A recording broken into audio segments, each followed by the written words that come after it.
Yah Scriptures, the first book of Adam and Hawwah, Adam and Eve 1, chapter 60. Then on the 89th day, Satan came to the cave, clad in a garment of light, and belted with a bright girdle. In his hands was a staff of light, and he looked most frightening, but his face was pleasant, and his speech was sweet. He had transformed himself like this in order to deceive Adam and Hawwah, and to make them come out of the cave before they had fulfilled the 40 days. He said to himself, "When they have fulfilled the 40 days fasting and praying, Elohim would restore them to their former state. But if he did not do this, he would still be favorable to them, and even if he had no mercy on them, he would still give them something from the garden to comfort them, as he had already twice before." Then Satan came near the cave in beautiful appearance and said, "Adam, you and Hawwah, arise and stand up and come along with me to a good land, and don't be afraid. I am flesh and bones like you, and at first I was a creature that Elohim created. It was like this when he had created me. He placed me in a garden in the north on the border of the world, and he said to me, 'Stay here.' And I remained there according to his word, and I did not violate his commandment. Then he made a sleep to come over me, and then he brought you, Adam, out of my side. But he did not make you stay with me. But Elohim took you in his Kodesh hand and placed you in a garden to the east. Then I hurried about you, because even though Elohim had taken you out of my side, he had not allowed you to stay with me. But Elohim said to me, 'Do not worry about Adam, whom I brought out of your side. No harm will come to him. For now I have brought out of his side a helpmeet for him, and I have given him joy by so doing.' Then Satan spoke again, saying, 'I did not know how it is you came to be in this cave, nor anything about this trial that has come over you, until Elohim said to me, Behold, Adam has transgressed, he whom I had taken out of your side, and Hawwah also, whom I took out of his side, have sinned, and I have driven them out of the garden. I have made them live in a land of sorrow and misery, because they transgressed against me, and have obeyed Satan. And look, they are suffering to this day, the 80th. Then Elohim said to me, 'Get up, go to them, and make them come to your place, and do not permit Satan to come near them and afflict them, for they are now in great misery and lie helpless from hunger.'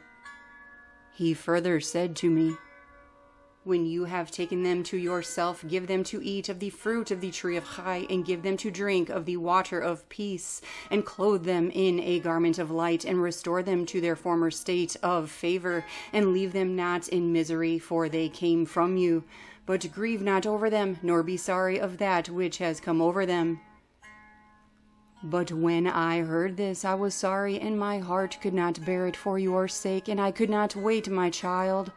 But Adam, when I heard the name of Satan, I was afraid, and I said to myself, I will not come out, because he might trap me as he did my children, Adam and Hawwah. And I said, Elohim, when I go to my children, Satan will meet me on the way and fight against me as he did against them. Then Elohim said to me, 'Fear not, when you find him, hit him with the staff that is in your hand, and don't be afraid of him, because you are old and established, and he shall not prevail against you.' Then I said, 'O Yahweh, I am old and cannot go. Send your messengers to bring them.' But Elohim said to me, 'Messengers are not like Adam and Hawwah, and they will not consent to come with them. But I have chosen you, because they are your offspring and are like you, and they will listen to what you say.'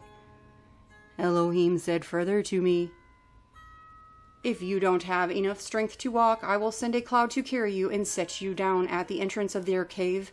Then the cloud will return and leave you there. And if they will come with you, I will send a cloud to carry you and them.'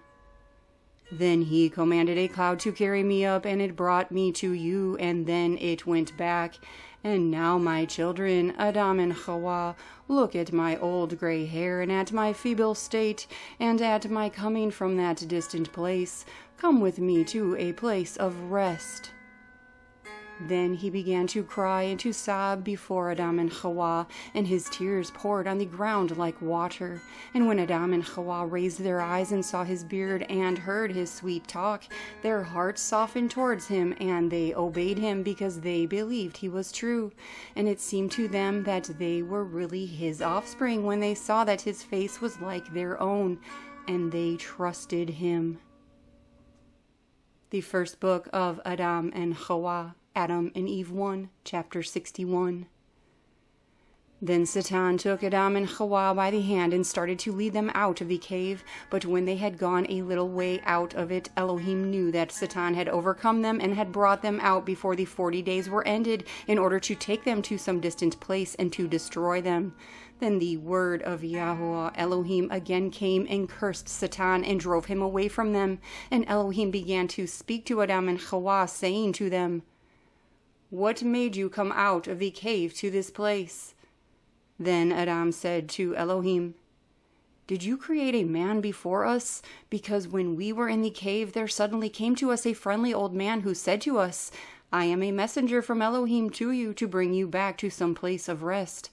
And we believed that he was a messenger from you, O Elohim, and we came out with him. We did not know where we should go with him." Then Elohim said to Adam, "This is the father of the evil arts, who brought you and Hawwah out of the garden of delights. And when he saw that you and Hawwah both joined together in fasting and praying, so that you did not come out of the cave before the end of the 40 days, he wished to make your efforts wasted and break your mutual bond, in order to take away all hope from you and to drive you to some place where he might destroy you. Because he couldn't do anything to you unless he showed himself in the likeness of you. Therefore he came to you with a face like your own and began to give you signs as if they were all true. But because I am merciful and am favorable to you, I did not allow him to destroy you. Instead, I drove him away from you. Now, Adam, take Hawwah and return to your cave and remain in it until the morning after the 40th day. And when you come out, go toward the eastern gate of the garden." Then Adam and Hawwah worshipped Elohim and praised and berakah him for the deliverance that had come to them from him, and they returned to the cave. This happened in the evening of the 39th day. Then Adam and Hawwah stood up and with a fervent passion prayed to Elohim to give them strength, for they had become weak because of hunger and thirst and prayer. But they watched the entire night, praying until morning. Then Adam said to Hawwah, "Get up, let us go toward the eastern gate of the garden as Elohim told us." And they said their prayers as they were accustomed to do every day, and they left the cave to go near to the eastern gate of the garden. Then Adam and Hawwah stood up and prayed and appealed to Elohim to strengthen them and to send them something to satisfy their hunger. But after they finished their prayers, they were too weak to move. Then the word of Elohim came again and said to them, "Adam, get up, go and bring the 2 figs here." Then Adam and Hawwah got up and went until they came near to the cave. The first book of Adam and Hawwah, Adam and Eve 1, chapter 62. But Satan, the wicked one, was envious because of the consolation Elohim had given them. So he prevented them from getting the figs and went into the cave and took the 2 figs and buried them outside the cave so that Adam and Hawwah should not find them. He also had thought to destroy them. But by Elohim's mercy, as soon as those 2 figs were in the ground, Elohim defeated Satan's wishes regarding the figs and made them into 2 fruit trees that grew higher than the cave and shaded the cave, because Satan had buried them on the eastern side of it. Then when the 2 trees were grown and were covered with fruit, Satan grieved and mourned and said, "It would have been better to have left those figs where they were, because now they have become 2 fruit trees that Adam will eat from all the days of his life. But I had in mind that when I buried them, it would destroy them entirely and hide them forever. But Elohim has overturned my plan and would not let that sacred fruit perish, and he has made known my intention and has defeated the plan I had formed against his servants." Then Satan went away ashamed because he hadn't thought his plans all the way through. The first book of Adam and Hawwah, Adam and Eve 1, chapter 63. As they got closer to the cave, Adam and Hawwah saw 2 fig trees covered with fruit and giving shade to the cave. Then Adam said to Hawwah, "It seems to me that we have gone the wrong way. When did these 2 trees grow here? It seems to me that the enemy wishes to lead us the wrong way. Do you suppose that there is another cave in the earth besides this one? But, Hawwah, let us go into the cave and find the 2 figs, because this is our cave we were in. But if we do not find the 2 figs in it, then it cannot be our cave." Then they went into the cave and looked into the 4 corners of it, but did not find the 2 figs. And Adam cried and said to Hawwah, "Did we go to the wrong cave, Hawwah? It seems to me the 2 figs should have been in the cave."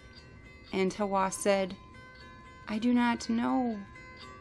Then Adam stood up and prayed and said, "Oh Elohim, you commanded us to come back to the cave to take the 2 figs and return to you, but now we cannot find them.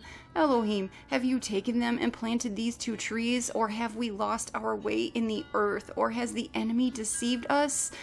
If this is real, then, O Elohim, reveal the secret of these 2 trees and figs to us."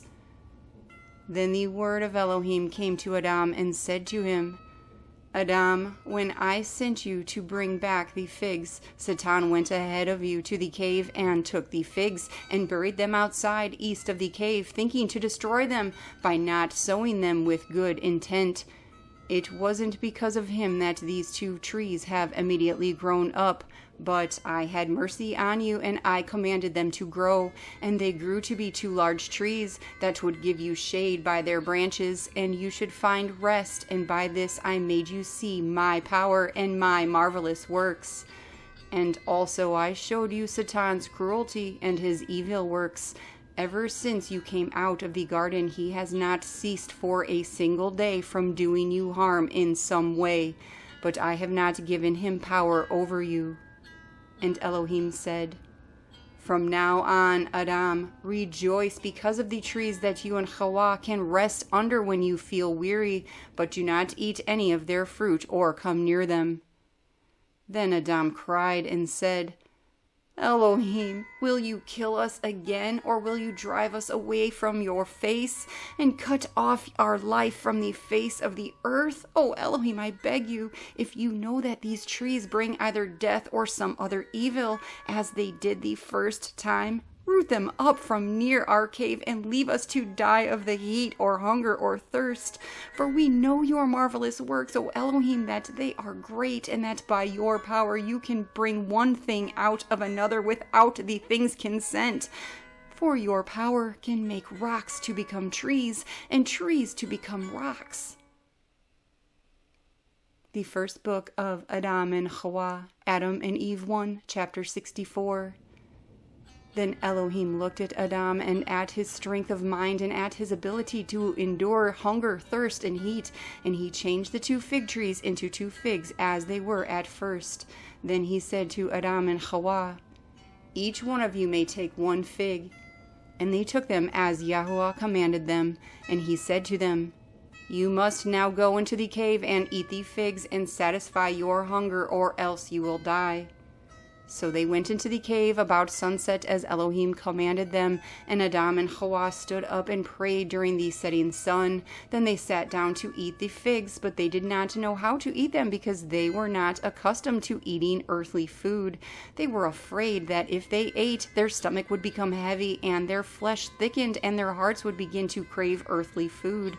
But while they were seated, Elohim sent them his messenger out of pity for them, so they wouldn't perish of hunger and thirst. And the messenger said to Adam and Hawwah, "Elohim says to you that you do not have the strength that would be required to fast until death, so eat and strengthen your bodies, for you are now animal flesh and cannot subsist without food and drink." Then Adam and Hawwah took the figs and began to eat of them, but Elohim had put into them a mixture as of savory bread and soup. Then the messenger left Adam and Hawwah as they ate of the figs until they had satisfied their hunger. Then they put aside what was left over, but by the power of Elohim the figs became whole again, because Elohim berakah them. After this, Adam and Hawwah got up and prayed with a joyful heart and renewed strength, and praised and rejoiced much for the entire night. And this was the end of the 83rd day. The first book of Adam and Hawwah, Adam and Eve 1, chapter 65. And when it was day, they got up and prayed after their custom, and then went out of the cave. But they became sick from the food they had eaten, because they were not used to it. So they went about in the cave, saying to each other, "What has our eating caused to happen to us, that we should be in such pain? We are in misery. We are going to die. It would have been better for us to have died, keeping our bodies pure, than to have eaten and defiled them with food." Then Adam said to Hawwah, "This pain did not come to us in the garden, neither did we eat such bad food there. Hawwah, do you think that Elohim will plague us through the food that is in us, or that our insides will come out, or that Elohim intends to kill us with this pain before he has fulfilled his promise to us?" Then Adam besought Yahweh and said, "O Yahweh, let us not perish because of the food we have eaten. O Yahweh, don't punish us, but deal with us according to your great mercy, and do not forsake us until the day of the promise you have made us." Then Elohim looked at them, and then equipped them to be able to eat food at once, as it is to this day, so that they should not perish. Then Adam and Hawwah came back into the cave, sorrowful and crying because of the alteration of their bodies. And they both knew from that hour that they were altered beings, and all hope of return into the garden was now lost, and they could not enter it again. For now their bodies had strange functions, and all flesh that requires food and drink for its existence cannot be in the garden. Then Adam said to Hawwah, "See, our hope is now lost, and so is our belief that we will enter the garden. We no longer belong to the inhabitants of the garden, but from now on we are earthy, and of the dust, and of the inhabitants of the earth. We shall not return to the garden until the day in which Elohim has promised to save us and to bring us again into the garden as he promised us." Then they prayed to Elohim that he would have mercy on them. After this their minds were quieted, their hearts were broken, and their longing was cooled down, and they were like strangers on earth. That night Adam and Hawwah spent in the cave, where they slept heavily because of the food they had eaten. The first book of Adam and Hawwah, Adam and Eve 1, chapter 66. When the morning of the day after they had eaten food came, Adam and Hawwah prayed in the cave, and Adam said to Hawwah, "Look, we asked Elohim for food, and he gave it, but now let us also ask him to give us a drink of water." Then they got up and went to the bank of the stream of water that was on the south border of the garden, which they had thrown themselves in before, and they stood on the bank and prayed to Elohim that he would command them to drink the water.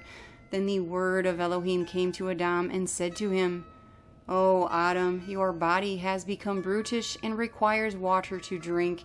Take some and drink it, you and Hawwah, then give thanks and praise."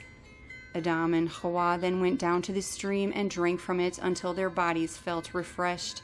After they drank, they praised Elohim and then returned to their cave as was their custom. This happened at the end of the 83 days. Then on the 84th day they took the 2 figs and hung them in the cave together with the leaves of the figs. To them these were a sign and a berakah from Elohim, and they placed them there so that if their descendants came there they would see the wonderful things Elohim had done for them. Then Adam and Hawwah stood outside the cave again and asked Elohim to show them some food with which they could nourish their bodies. Then the word of Elohim came and said to him, "Adam, go down west of the cave until you come to a land that has dark soil, and there you will find food." And Adam obeyed the word of Elohim and took Hawwah and went down to a land that had dark soil and found wheat growing ripe in the ear and figs to eat. And Adam rejoiced over it. Then the word of Elohim came again to Adam and said to him, Take some of this wheat and make yourself some bread with it to nourish your body. And Elohim gave Adam's heart wisdom to work the corn until it became bread. Adam accomplished it all until he grew very faint and weak. He then returned to the cave rejoicing at what he had learned and what he had done with the wheat until it was made into bread.